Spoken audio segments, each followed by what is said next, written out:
Assalamualaikum warahmatullahi wabarakatuh. Saya Kofi Rahayu dengan NIM 204206206. Berikut ini saya akan menyampaikan terkait rancangan seminar yang telah saya buat.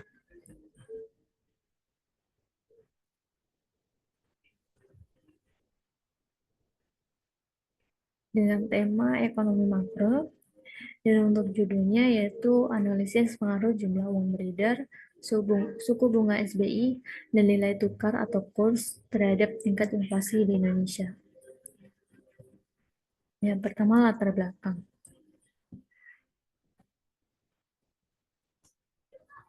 Inflasi merupakan kecenderungan meningkatnya harga secara terus-menerus, di mana kenaikan harga tersebut disebabkan oleh faktor musiman, misalnya menjelang peringatan hari-hari besar.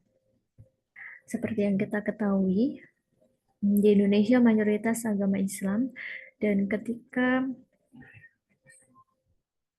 tiba bulan Ramadan sampai hari raya, untuk harga-harga mulai dari harga pangan maupun harga pakaian terus meningkat selama bulan Ramadan maupun selama hari raya. Menurut Bank Indonesia, inflasi dapat diartikan sebagai kenaikan harga barang dan jasa secara umum dan terus-menerus dalam jangka waktu tertentu. Tingkat inflasi yang tinggi dan tidak stabil dapat memberikan dampak negatif terhadap kondisi perekonomian masyarakat, terutama bagi negara berkembang seperti Indonesia. Karena inflasi yang tidak diimbangi dengan kenaikan, tingkat pendapatan nominal penduduk dapat berdampak pada penurunan pendapatan di sektor real maupun pendapatan per kapita. Tingkat inflasi yang terlalu rendah juga dapat mempengaruhi pertumbuhan ekonomi suatu negara. Meskipun inflasi yang rendah mampu menjaga daya beli masyarakat, akan tetapi jika selisih antara bertambahnya kesejahteraan karena pertumbuhan ekonomi lebih kecil dari berkurangnya daya beli masyarakat akibat inflasi, maka secara agregat tingkat kesejahteraan masyarakat akan berkurang. Namun, apabila inflasi terlalu tinggi dan tidak terkendali, dapat menimbulkan masalah besar dalam perekonomian suatu negara.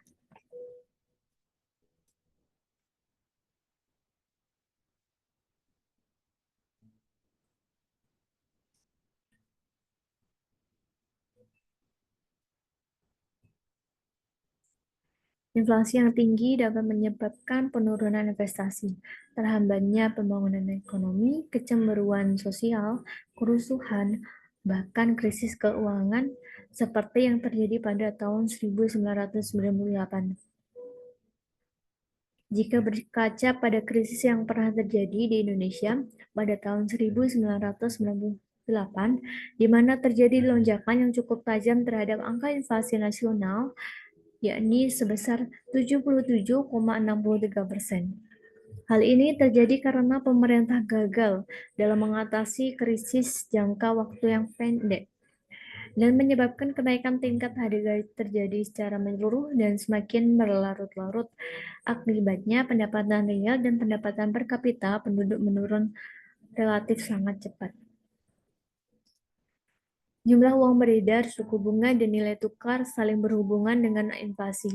Apabila suku bunga rendah, maka jumlah uang beredar di masyarakat akan semakin banyak dan dapat memicu kenaikan harga-harga sehingga akan menimbulkan inflasi. Sementara nilai tukar rupiah yang mengacu pada dolar Amerika Serikat akan bergantung pada mata uang tersebut, sehingga nilai tukar dapat melemah ataupun menguat tergantung pada situasi dan kondisi di negara lain. Apabila nilai tukar rupiah terhadap dolar melemah, maka dapat mengakibatkan terjadinya inflasi di Indonesia.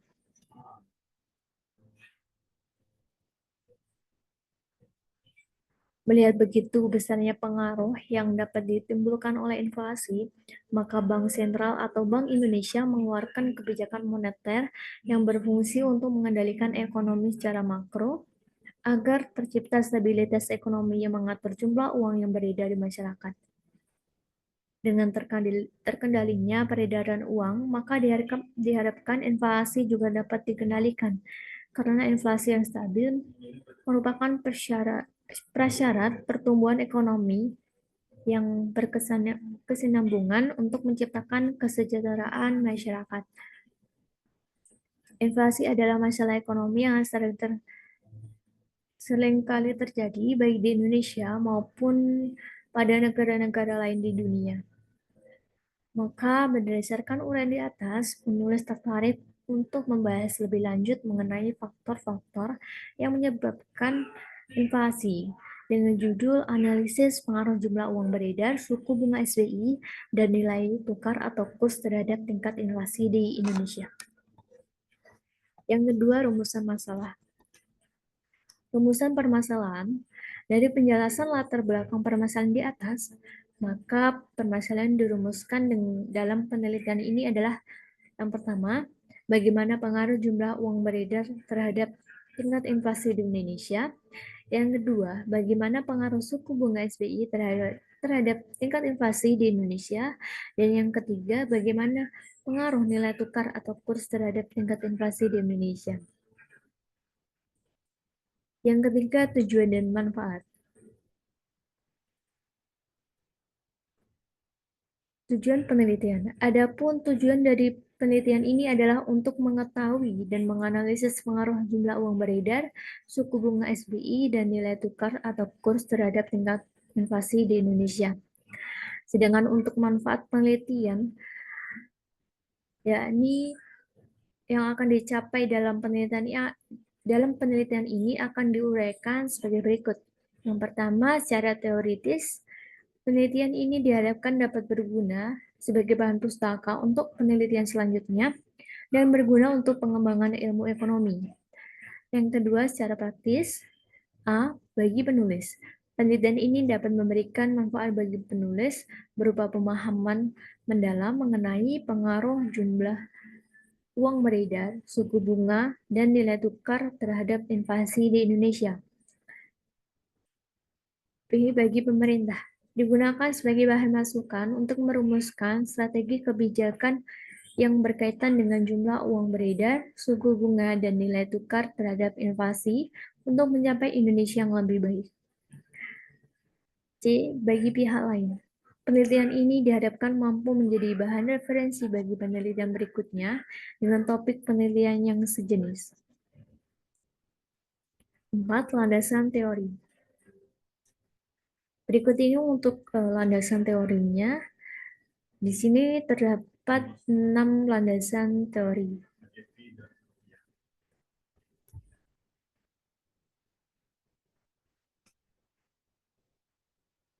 Yang terakhir ada metode penelitian. Metode penelitian ini dilakukan dengan menggunakan analisis deskriptif untuk menganalisa pengaruh jumlah uang beredar, suku bunga SBI, dan nilai tukar atau kurs terhadap tingkat inflasi di Indonesia. Dalam penelitian ini, alat analisis yang digunakan ialah pendekatan non-parametrik, di mana hal ini menggunakan model regresi linear berganda, sehingga dapat dianalisis pengaruh jumlah uang beredar, suku bunga SBI terhadap tingkat inflasi di Indonesia.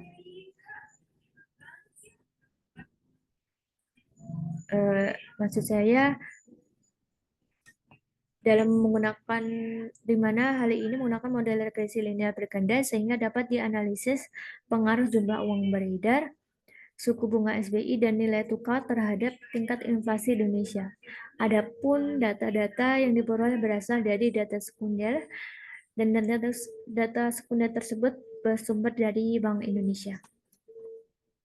Sekian presentasi yang dapat saya sampaikan. Apabila ada kurangnya, saya mohon maaf. Wassalamualaikum warahmatullahi wabarakatuh.